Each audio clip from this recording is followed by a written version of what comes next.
नमस्कार साथियों, आज हम गुप्त वंश के राजाओं के बारे में अध्ययन करेंगे। गुप्त वंश से पहले हमने मौर्य वंश के राजाओं के बारे में अध्ययन किया था।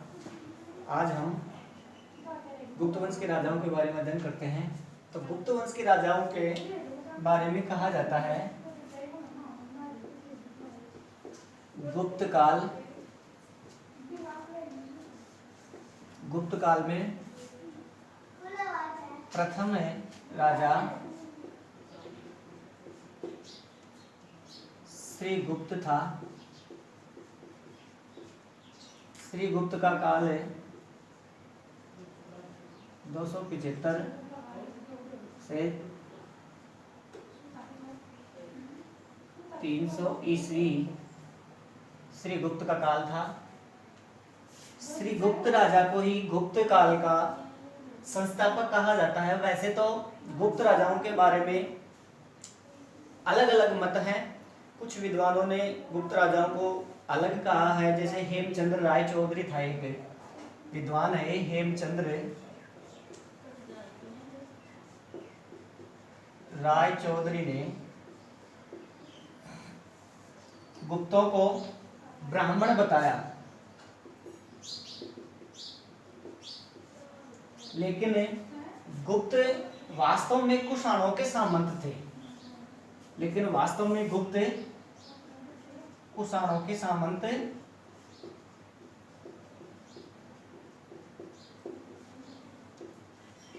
थे।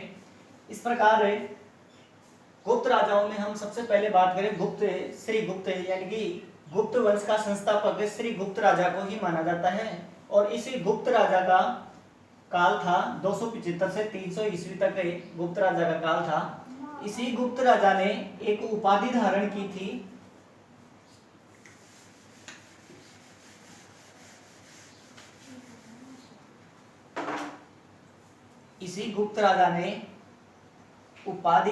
थी, वह उपाधि इसने महाराज की उपाधि धारण की थी, महाराज की उपाधि। और इसी श्रीगुप्त के काल में एक इतिहासकार था, चीन का इतिहासकार है, उसका नाम है इत्सिंग। इस चीन के इतिहासकार इत्सिंग ने बताया है कि श्रीगुप्त के काल में इसी श्रीगुप्त राजा ने चीनियों के लिए एक मंदिर, चीनी निवासियों के लिए, उनके लिए एक मंदिर बनवाया था, और चीन के लोगों के लिए 240 गांव दान में दिए थे। यह था श्रीगुप्त, जो कि गुप्त वंश का संस्थापक श्रीगुप्त को कहा जाता है। और इसने एक उपाधि धारण की थी महाराज की। और चीनी इतिहासकार इत्सिंग था, उसने बताया है कि इस श्रीगुप्त राजा ने चीनियों के लिए मंदिर बनवाया था और 240 गांव दान में दिए थे। इसके बाद हम अध्ययन करेंगे श्रीगुप्त के पुत्र या इसका उत्तराधिकारी घटोत्कच के बारे में।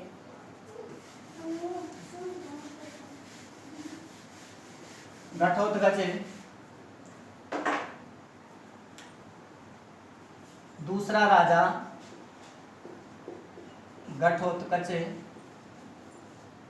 घटोत्कच का काल है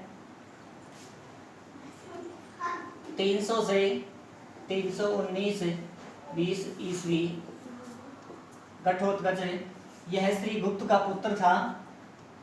इस घटोत्कच ने भी उपाधि धारण की थी, वह महाराज की उपाधि धारण की थी। इसी घटोत्कच के बारे में एक सोने का सिक्का मिला है, सोने का सिक्का। घटोत्कच के बारे में उल्लेख मिलता है कि घटोत्कच के नाम का एक सोने का सिक्का भी मिला था। घटोत्कच के बाद इसका पुत्र उत्तराधिकारी बनेगा, वह राजा है चंद्रगुप्त प्रथम, जो गुप्त वंश का या गुप्त काल में एक तरह से पहला स्वतंत्र राजा बना था, वह था चंद्रगुप्त प्रथम ही। तीसरा राजा है चंद्रगुप्त प्रथम है। इस चंद्रगुप्त प्रथम का शासनकाल है 319 से 335 ईस्वी तक चंद्रगुप्त प्रथम का काल है। गुप्त वंश के राजाओं में पहला राजा यही था, चंद्रगुप्त प्रथम है। इसको गुप्त वंश का वास्तविक संस्थापक या वास्तविक राजा माना जाता है। इस चंद्रगुप्त राजा के बारे में दुर्भाग्य से हमारे इतिहास में कुछ विशेष जानकारियां लेखों के माध्यम से और प्रशस्तियों के माध्यम से इसके बारे में ज्यादा जानकारी तो मिलती नहीं है, लेकिन जितनी भी जानकारी मिली उस जानकारियों के तहत चंद्रगुप्त प्रथम ने लिच्छवियों के साथ वैवाहिक संबंध स्थापित किए थे, जिससे कि इसने अपना शासनकाल या अपना साम्राज्य को विस्तार फैलाया था। इसने लिच्छवी वंश के लिच्छवियों के साथ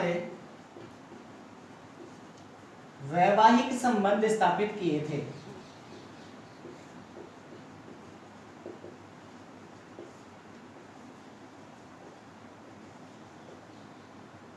चंद्रगुप्त प्रथम लिच्छवियों के साथ वैवाहिक संबंध स्थापित थे। लिच्छवी वंश की एक राजकुमारी थी महादेवी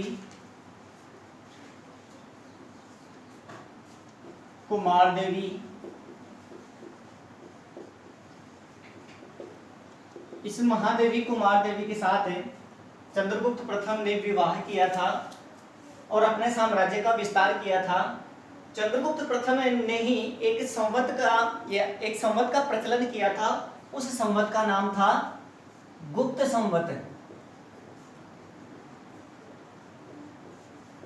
गुप्त संवत का प्रारंभ करने वाला या गुप्त संवत को चलाने वाला राजा चंद्रगुप्त प्रथम ही था।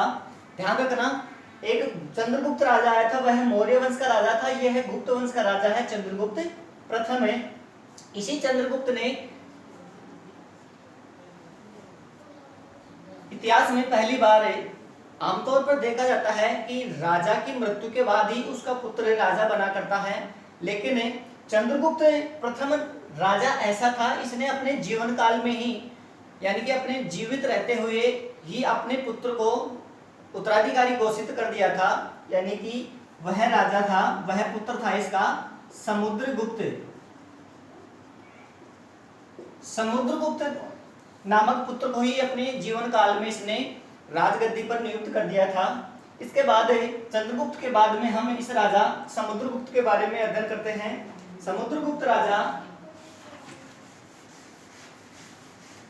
गुप्त वंश के राजाओं में महत्वपूर्ण राजा और एग्जाम की दृष्टि से भी समुद्रगुप्त राजा महत्वपूर्ण है। समुद्रगुप्त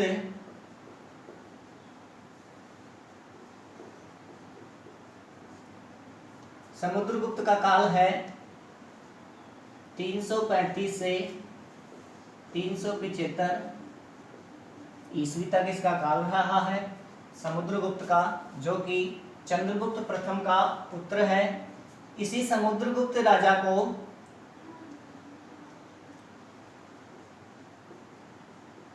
कुशल सेनानायक,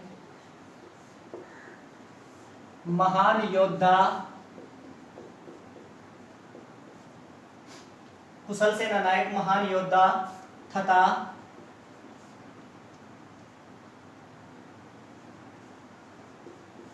कविराज तथा राजनीतिज्ञ के मामले में भी बड़ा निपुण था। ये कुशल राजनीतिज्ञ भी था।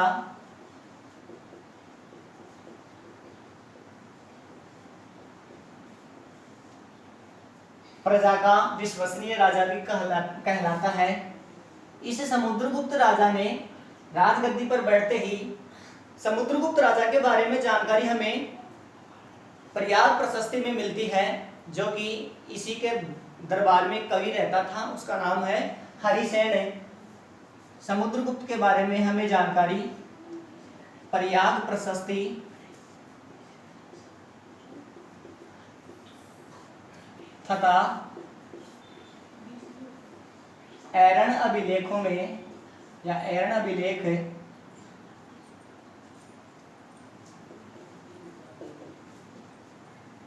प्रयाग प्रशस्ति, जिसको कि इलाहाबाद प्रशस्ति भी कहते हैं, इलाहाबाद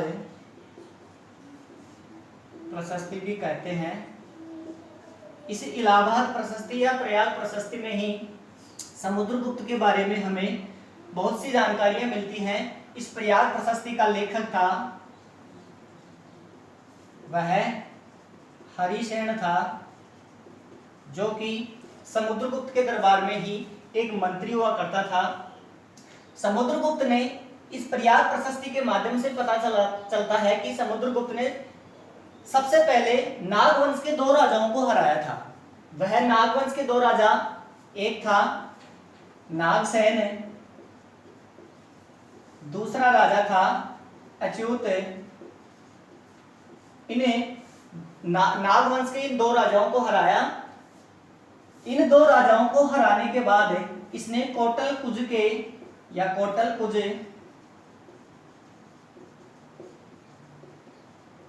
नामक राजा पर आक्रमण किया और पाटलिपुत्र को अपनी राजधानी बनाया। पाटलिपुत्र को उस समय पुरुषपुर भी कहते थे। कोटलकुज नामक राजा को हराने के बाद भी इसने समुद्रगुप्त ने अपना साम्राज्य या अपने राजधानी पाटलिपुत्र को बनाया। पाटलिपुत्र को राजधानी बनाने के बाद में ही समुद्रगुप्त ने दिग्विजय की नीतियों का आदर्श का पालन करते हुए इन्होंने उत्तर भारत के 9 राजाओं को हराया था, जिनको आर्यवर्त के नाम से भी जानते हैं। समुद्रगुप्त ने उत्तर भारत के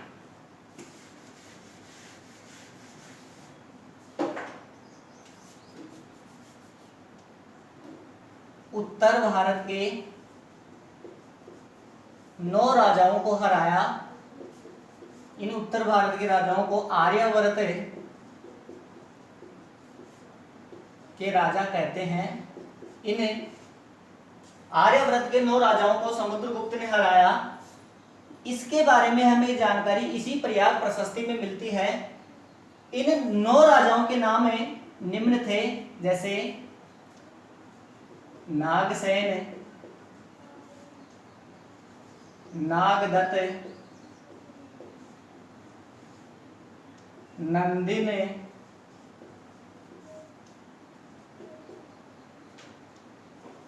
बलवर्मा,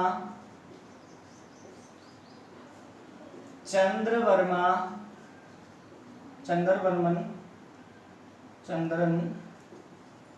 वर्मा। इसी तरह गणपति नाग है। इस प्रकार के 9 राजाओं को इन्होंने उत्तर के इन 9 राजाओं को हराया। इन्हीं में एक राजा था रुद्रदेव। इस प्रकार समुद्रगुप्त ने इन 9 राजाओं को हराया और इन 9 राजाओं को प्रसवोद्धरण की नीति के तहत हराया था।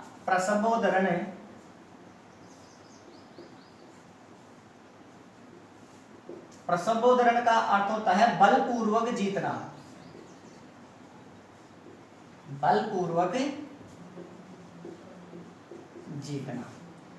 प्रसवोद्धरण की नीति के तहत उत्तर के इन 9 राजाओं को जीतने के बाद समुद्रगुप्त ने अपना अभियान दक्षिण भारत की तरफ किया। दक्षिण भारत की तरफ जैसे ही समुद्रगुप्त ने अभियान जारी किया था, तो मध्य भारत में जैसे विंध्याचल के आसपास के सरदारों को भी इन्होंने हराया, जिनको आठविक राज्य बोलते हैं। आठविक राज्य के सरदारों को समुद्रगुप्त ने हराया। इन आठविक राज्यों के प्रति समुद्रगुप्त ने परिचार की कृत की नीति अपनाई थी। परिचार की कृत की नीति, परिचार की कृत उत्तर के 9 राज्यों के 9 राजाओं के प्रति प्रसबोधन की नीति अपनाई थी। ऐसे ही इन 8वीं सरदारों के प्रति परिचार की कृत की नीति अपनाई थी, जिनको कि अपना सेवक बना लिया था इस समुद्रगुप्त राजा ने। अब मध्य भारत में युद्ध करने के बाद, इनको हराने के बाद दक्षिण भारत की तरफ समुद्रगुप्त राजा ने अभियान जारी किया। इन दक्षिण भारत के राजाओं को दक्षिणावर्त के राजा कहते हैं। इन दक्षिणावर्त के राजाओं को हराने के बाद भी दक्षिण के 12 राजाओं को हराया था। 12 राजाओं के प्रति ग्रहण मोक्षानुग्रह की नीति अपनाई।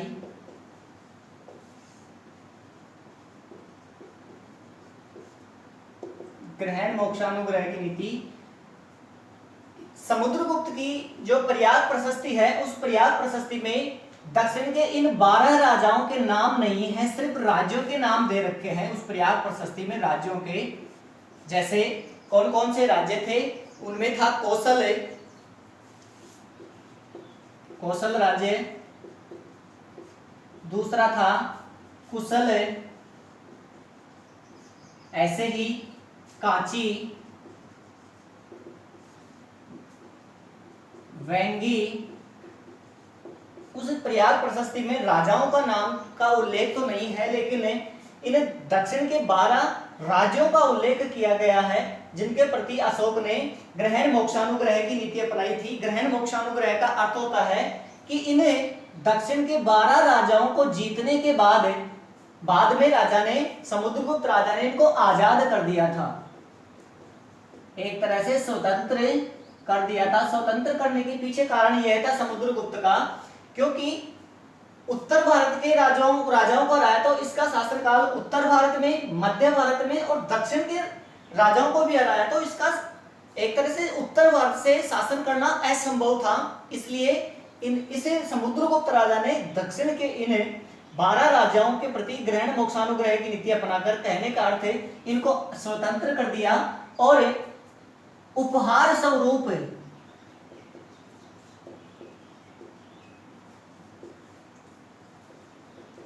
कर देना, कर को बोलते हैं अंग्रेजी में टैक्स, स्वीकार किया।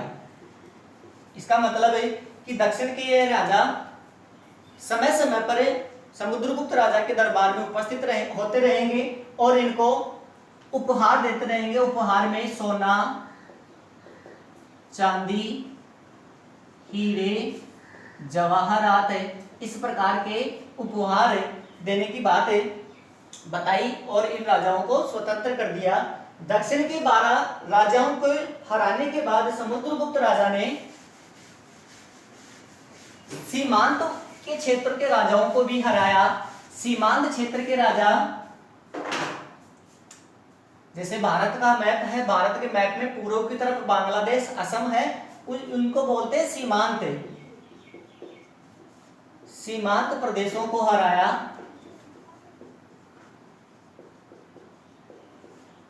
सीमांत प्रदेशों में हम बांग्लादेश बोल सकते हैं, और इसी बांग्लादेश में के पास आसाम है। आसाम के नवागांव के इन क्षेत्रों को या इन राजाओं को भी समुद्रगुप्त राजा ने अपने अधिकार में ले लिया था, इनको भी हरा दिया था। ऐसे ही समुद्रगुप्त ने विदेशी राजाओं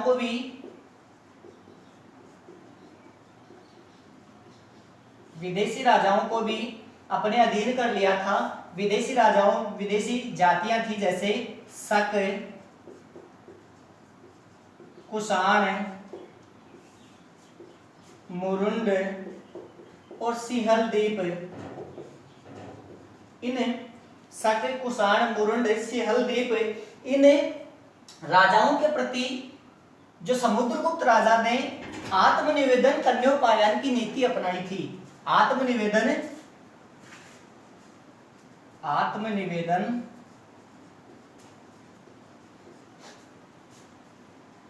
कन्योपायन की नीति अपनाई थी। आत्मनिवेदन का अर्थ है राजा के समक्ष उपस्थित होना। आत्मनिवेदन का अर्थ होता है राजा के या सम्राट के सामने स्वयं उपस्थित होना। और कन्योपायन का अर्थ था कि यह विदेशी राजा अपनी पुत्रियों का विवाह गुप्त सम्राटों से करेंगे या गुप्त राजाओं से करेंगे। यह अर्थ है इसका आत्मनिवेदन कन्योपायन का, कि राजा समुद्रगुप्त राजा के सामने खुद वह राजा उपस्थित रहेंगे। और कन्योपायन का अर्थ है पुत्रियों का विवाह है, यानी कि अपनी पुत्रियों का विवाह गुप्त सम्राटों से, ये विदेशी जातियों के राजा गुप्त वंश के राजाओं के साथ अपना विवाह करेंगे और समय समय पर दरबार में उपस्थित होते रहेंगे। समय समय पर दरबार में उपस्थित होते रहेंगे। इस प्रकार समुद्रगुप्त ने पूरे भारत में अपना एक साम्राज्य फैला लिया था। मैंने बताया उत्तर के 9 राज्यों के प्रति 9 राजाओं को हराया, दक्षिण के 12 राजाओं को हराया जिनको दक्षिणावर्त के राजा कहते हैं, मध्य देश के 8वीं राजाओं को 8वीं सरदारों को हराया। उसके बाद में सीमांत प्रदेश के राजाओं को हराया। सीमांत प्रदेश के राजाओं को हराने के बाद में विदेशी राजाओं को भी, जैसे शक है, कुषाण है, मुरुन है, सिहलदीप, इन राजाओं को हराने के बाद इन्होंने आत्मनिवेदन कन्योपायन की नीति अपनाई थी। जिन आत्मनिवेदन का है राजा के सामने स्वयं उपस्थित होना और अपनी पुत्रियों को विवाह गुप्त सम्राटों से करना। इस प्रकार इस समुद्रगुप्त राजा को इसे प्रयाग प्रशस्ति या इलाहाबाद प्रशस्ति में समुद्रगुप्त राजा को सिक्कों पर वीणा बजाते हुए भी दिखाया गया है। सिक्कों पर वीणा बजाते हुए दिखाया गया है। इसी समुद्रगुप्त राजा को, समुद्रगुप्त राजा के बारे में ही एक इतिहासकार है, इसी समुद्रगुप्त राजा के बारे में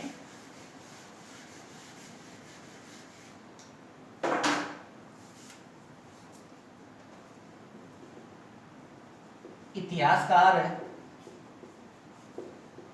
विसेंट स्मिथ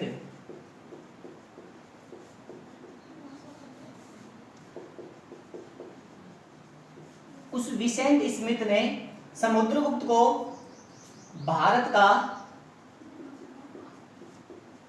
नेपोलियन कहा है।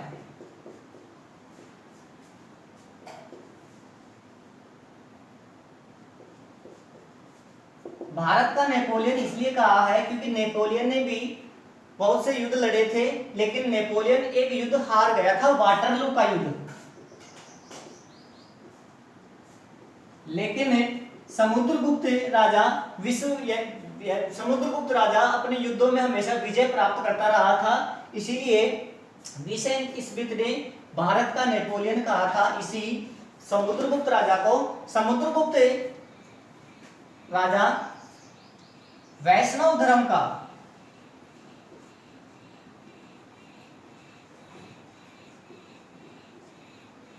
धर्म के प्रति गहरी आस्था थी। वैष्णव धर्म के प्रति गहरी आस्था होते हुए भी समुद्रगुप्त राजा ने बौद्ध विद्वान वसुबंधु को, उस बौद्ध विद्वान का नाम है वसुबंधु को, अपने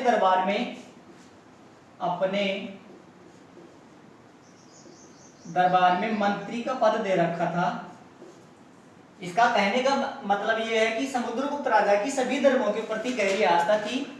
वैष्णव धर्म को मानते हुए भी उसने बौद्ध विद्वान बौद्ध धर्म को मानने वाला एक विद्वान था वसुबंधु। वसुबंधु को भी अपने दरबार में मंत्री बना रखा था। और इसी समुद्रगुप्त राजा ने जैसे ही अपने साम्राज्य को उत्तर, दक्षिण, मध्य, सीमांत और विदेशी राजाओं को भी जीतने के बाद इस समुद्रगुप्त राजा ने एक अश्वमेध यज्ञ करवाया था।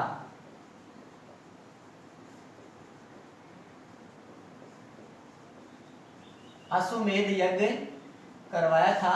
इस प्रकार इस समुद्रगुप्त राजा के बारे में यह कहा जाता है कि प्रयाग प्रशस्ति में ही कहा गया है कि इस समुद्रगुप्त राजा में ऐसा कौन सा गुण था जो कि समुद्रगुप्त में नहीं था। इस समुद्रगुप्त राजा के बारे में हमें सौभाग्य से प्रयाग प्रशस्ति और कुछ अभिलेखों में, ऐरण अभिलेख में समुद्रगुप्त राजा के बारे में हमें जानकारी मिलती है। और आज भी समुद्रगुप्त राजा के बारे में इतिहास में राजाओं की बात करें तो इतिहास में महान राजा कहलाता है समुद्रगुप्त, जो कि एग्जाम की दृष्टि से भी बहुत इंपॉर्टेंट है, जिसका शासनकाल था 335 ईस्वी से 375 ईस्वी में। इसी के बाद समुद्रगुप्त राजा के बाद में हम अध्ययन करेंगे चंद्रगुप्त द्वितीय के बारे में। इसके लिए हम नेक्स्ट वीडियो में अध्ययन करेंगे। तब तक के लिए नमस्कार, धन्यवाद।